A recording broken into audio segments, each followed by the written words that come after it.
this, we want to look at sending it to the 3D printer. So to do that, we need to first make sure that our file is saved. So I've just done that for mine, so it's saved.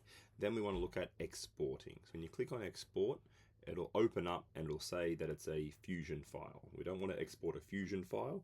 We need to export an STL file, stereolithograph file, which is what the Idea Maker software needs to read in order for it to create the G code to go to the 3D printer. So we've called it what we want to call it, and it's an STL file. We're selecting to export.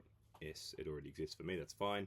I'm going to export that again, and it tells me up in this top right hand corner that it's been exported. Once we've done that, we want to open up Idea Maker. So you should have this already downloaded from the College Software Center. You can look at updating. I'll do mine later. And the first thing we want to do is import a file.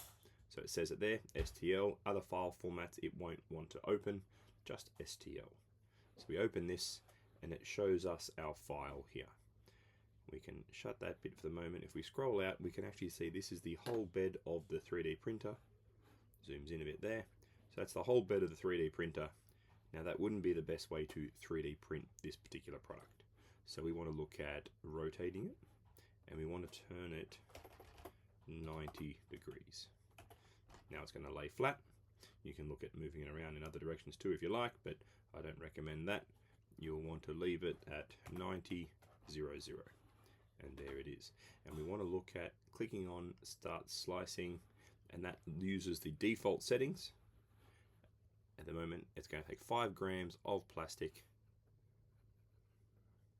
5 grams of plastic will take 17 minutes to print that there. If we click on the side, just to that right hand there, it brings up under the Prepare to Slice. Layer height is 0.2 of a millimeter. It's going to have 20% infill density. Doesn't need to have any supports. And that's what we click when we press slice. It's checking all those things. If you were to press slice and it says it was an hour-and-a-half print, then that would say that your layer height is too low. So if I was to call this layer height 0.01,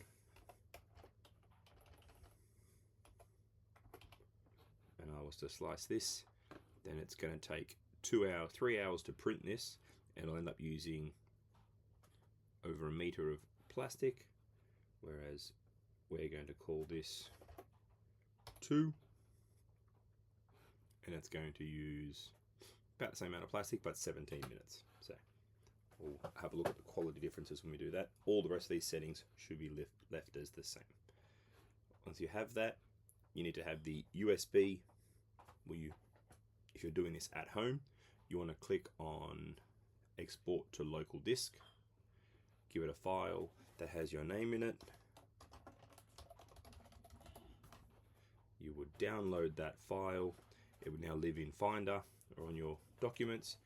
When you then come to school, you can add it via the USB, or you can look at uploading these files to Google Classroom, and then we'd go from there.